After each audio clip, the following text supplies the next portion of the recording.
안녕하십니까. 지역의 이슈를 살펴보는 헬로 이슈 토크입니다. 최근 국민의힘이 경기도 일부 지역을 서울로 편입하는 안을 당론으로 내세웠습니다. 하지만 이는 지역 균형 발전에 역행하는 방안이라는 목소리도 적지가 않은데요. 수도권 쏠림 현상이 더 심화될 것이라는 우려 때문입니다. 오늘 이슈토크에서는 초당대학교 경영학과 김판진 교수 모시고 메가시티 구성이 가지는 장단점과 이를 지켜보는 지역의 분위기 등을 짚어봅니다. 교수님 안녕하십니까? 예, 안녕하십니까? 네, 그동안 잘 지내셨습니까? 예, 그렇습니다. 네, 요즘 정치권에서는 메가시티가 화제입니다. 이 서울, 인접한 도시들을 서울로 편입하겠다는 방안인데 그중에서도 김포시의 편입 논의가 뜨겁습니다. 이 부분 먼저 짚어주실까요? 예, 최근 정부 여당, 특히 이제 여당에서 김포시의 서울 편입을 추진하겠다라고 발표를 했는데요. 일부에서는 내년에 그 표를 의식한 총선령이 아니냐, 또 다른 한쪽에서는 아니다라고 얘기를 하고 있는데요. 여기에서는 이와 같은 뭐 정치적인 논쟁에 대해서 평가한다는 것은 다소 무리일 것 같고요. 서울시의 확장, 그러니까 서울을 중심으로 한 대규모의 메가시티 건설은 과거에도 종종 얘기가 되어졌었습니다. 네. 김문수 전 지사 그리고 또 남경필 전 지사도 서울과 경기를 연합한 그런 대규모의 메가시티 건설에 대해서 그 얘기를 했었고요. 당시에는 이제 특정 정치인의 아이디어로 이제 끝났었는데 네. 요즘에는 정부 여당이 적극적으로 이제 추진을 한다고 그러니까 실현 가능성이 어느 때보다 더 높다라고 얘기할 수가 있는데요. 물론 한편에서는 또 야당이 반대를 하고 있고 여러 가지 이유 때문에 정부 여당이 생각하는 것만큼 실현 가능성이 높지 않을 거다라고 또 예측하신 분들도 계십니다. 네, 메가시티라는 게 정확하게 어떤 기준으로 세워진 건지 또 그리고 굳이 서울을 메가시티로 구성하려는 이유가 무엇인지 많은 분들이 궁금해할 것 같습니다. 메가시티 개념과 그리고 장단점 이야기해 주실까요? 예, 메가시티의 개념은 쉽게 얘기하면은 인접지자체 간 힘을 합치는 겁니다. 그래서 이제 광역화를 만드는 거죠. 혼자 싸우는 것보다 여러 명이 힘을 합쳐서 싸우는 것이 훨씬 더 유리할 수밖에 없는 거죠. 그래서 일단 인접지자체가 힘을 합치게 된다면 굉장히 규모가 커지겠죠. 네. 경제학 용어로 에코노미 오브 스케일이라고 규모의 경제를 실현할 수가 있습니다. 따라서 경쟁력의 강화라는 측면에서 상당한 장점이 있겠고요. 또 어떤 구조적인 그런 부분에서 예산의 낭비를 절감할 수 있다든지 여러 가지 행정 편의적인 그런 부분에서 장점이 있는 것이 사실입니다. 그렇지만 또한 단점이 있는 것도 분명하는 거고요. 그 특정의 지역에서 예를 들어서 메가시티가 건설이 됐다. 그러면 메가시티에 편입된 그러한 지역의 주민들은 분명히 어떤 이익과 혜택이 있을 수밖에 없고요. 네. 또 메가시티 도시에, 그러니까 메가시티에 편입되지 못한 그런 지역의 주민들은 분명히 상대적으로 소외될 수밖에 없을 겁니다. 예를 들어서 그 수년 전에 이제 목포시와 신안군, 그러니까 육지와 섬을 잇는 천사대교가 이제 완공이 됐었는데요. 네. 물론 이제 신안군 섬 주민들의 어떤 그 육지로의 접근의 편리성 이런 부분에 있어서는 매우 긍정적입니다만은 경제적인 측면에서는 또 부정적인 그런 얘기를 많이 하고 있거든요. 왜냐하면은 과거에 신안군이 섬이었을 때는 경제 활동이 섬 자체 내에서 이루어지기 때문에 플러스적인 그런 부분이 있었지만 이제 목포로 연결이 되니까 뭐 수십 분만 지나면 시간이 수십 분만 수십 분 만에 미안합니다. 수십 분 만에 목포를 올 수 있기 때문에 네, 교수님께서 메가시티가 가질 수 있는 장단점에 대해서 이야기해 주셨는데요. 실제로 서울 이외에도 메가시티 추진을 진행하려고 있는 도시들이 꽤 있다고 들었습니다. 메가시티 구성을 고민하고 있는 지역들 어떤 곳들이 있을까요, 교수님? 예, 정부 여당이 최근 추진하고 있는 김포시의 서울 편입 이외에도 오히려 김포시보다도 더 어떤 생활권이 서울시와 가까운 뭐 과천이라든지 광명, 부천 그리고 뭐 구리, 하남 이쪽에 주민들 또 일부 정치인들은 자신들도 서울에 편입돼야 된다라고 주장한 그런 경우가 지금 발생이 되고 있는데요. 수도권뿐만 아니라 또 잘 알고 있는 뭐 부산, 울산, 경남, 소위 불경이라고 하죠. 네. 이미 오래전부터 범국가적인 차원에서 논의가 되고 있고요. 앞으로도 이 불경의 광역 도시화는 아마 상당한 깊게 논의가 이루어질 것으로 생각을 합니다. 그리고 우리 호남 같은 경우도 과거에는 광주를 중심으로 해서 메가시티 건설을 하자라는 그런 주장을 했던 정치인도 분명히 있었습니다. 가까운 이웃 같은 경우도 간사이 광역연합도시라고 그래가지고 오사카와 교토를 중심으로 한 그런 광역도시가 지금 실행이 되고 있는데요. 그런데 이 부분에서도 한쪽에서는 세계에서 가장 성공한 그런 케이스다라고 이제 메가시티 관련해서 한쪽에서는 아니다. 상당한 그런 그 쏠림 현상, 치명적인 그런 그 문제점이 있다라고 이렇게 얘기를 하고 있습니다. 네, 교수님, 서울, 김포의 편입안의 경우에는 지역에서는 그렇게 긍정적으로 바라보고 있지는 않습니다. 수도권 쏠림 현상이 심각한 상황 속에서 지역 균형 발전에 도움이 되지 않는 방안이라는 목소리도 있는 것 같습니다. 메가시티 건설은 기본적으로 규모를 키워서 경쟁력을 강화시키는 이게 주 목적이거든요. 선진국에서도 이미 메가시티를 건설해서 운영을 하고 있는데요. 대대적으로 성공했다라고 말씀을 드리지 못한 이유는 바로 조금 전에 말씀드렸던 그런 치명적인 단점, 편중 현상이라든지 어떤 그런 그 쏠림 현상 때문에 그런 거거든요. 일본의 경우 같은 경우도 신간선의 개통으로 인해서 수도권의 쏠림 현상 때문에 상당히 사회적인 문제가 됐었던 것도 있고요. 그렇기 때문에 김포시의 서울 편입이라는 이런 단순한, 그래서 메가시티 건설이라는 단순한 대명지 하에서 벗어나 만약에 이와 같은 상황이 전국적으로 확산됐을 때 어떻게 대처할 것인가에 대해서도 정부 여당은 분명히 그 부분에 대해서 체킹을 해야 될 것으로 생각을 하고요. 여기서 말씀드리고 싶은 것은 메가시티 건설을 함으로써 얻어지는 그러한 그 주민들의 이익 분명히 있을 겁니다. 그렇지만은 반대로 메가시티에 소속돼 있지 않는, 포함되지 않는 지역 주민들은 여러 가지 경제적이라든지 사회적으로 그런 부분에 있어서는 손해를 감수할 수밖에 없거든요. 예를 들어서 인구 소멸 위기 지역을 넘어서 인구 소멸 위험 지역으로 나타나고 있는 고흥군의 경우, 예를 들어서 고흥에 거주하고 있는 사람들도, 주민들도 대한민국의 국민이고요. 서울시에 거주하고 있는 주민들도 대한민국 국민 아닙니까? 네. 그런데 단지 지방에서 태어났다는 이유만으로, 또 지방에서 생활하고 있다는 이유만으로 어떤 이익적인 부분에서, 권리적인 부분에서 손해가 발생이 된다면 그 누구의 책임이겠습니까? 따라서 정부와 여당이 서울을 중심으로 한 메가시티의 건설 좋습니다. 일장일단가 있을 수밖에 없기 때문에 그렇지만은 이와 같은 범국가적인 차원에서의 중장기적인 프로젝트는 조금 더 고민을 해야 하고. 네, 방금 전에 교수님께서 지방소멸 위험지구를 잠깐 언급을 하셨는데요. 예. 우리 전남 지역의 경우에는 대부분 도시가 인구 감소로 인해서 지역 소멸을 걱정하고 있습니다. 네, 실제로 지방소멸 위험지구로 꼽힌 지자체가 전남에 상당히 많다고 들었습니다. 그렇습니다. 우리 전남의 22개 시군 지자체 가운데서 18개 지자체가 인구 소멸 위기 지역인 것으로 나타났습니다. 네. 그러니까 목포시, 여수시, 순천시, 나주시를 제외한 모든 전라남도의 지자체가 인구 소멸 위기 지역. 그 중에서 공군과 곡성 그리고 한평, 보성은요 인구 소멸 위험 지역인 것으로 나타났습니다.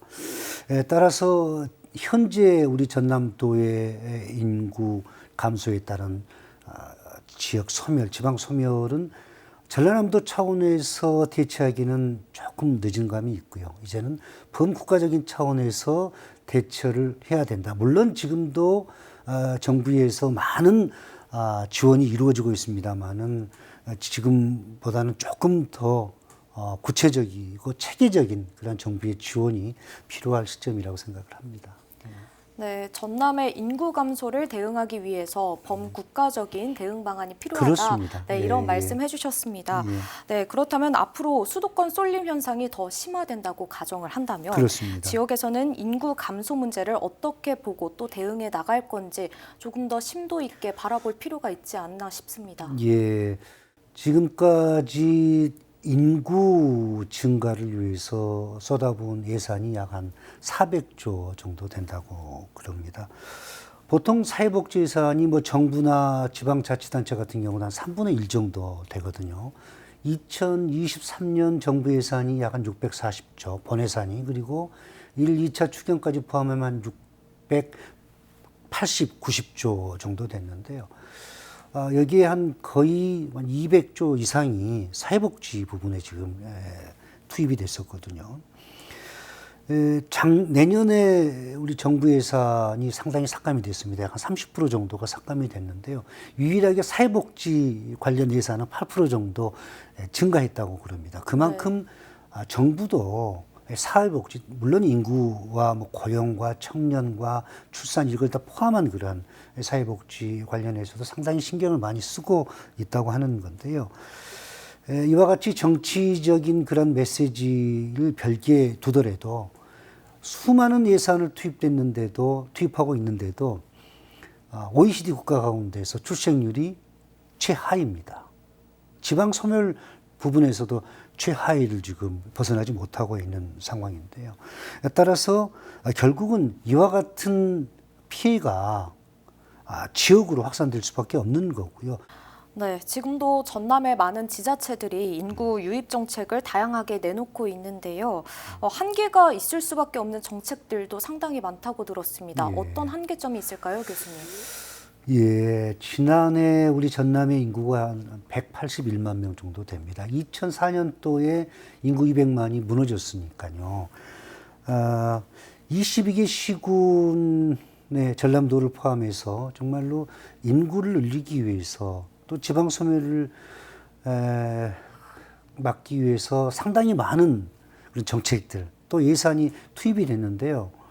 지금 상황에서는 이렇다 할 어떤 결과론적인 그런 정책의 성공적인 정책이라든지 대책이 없는 것이 사실이거든요. 원인으로는 우리 전남 같은 경우는 구조적인 그런 모습을 얘기할 수밖에 없습니다. 농촌 인구가 전국에서 가장 많은 비율을 차지하고 있고요. 또 일자리라든지 교육 때문에 우리 전남을 떠나는 많은 젊은이들이 있습니다.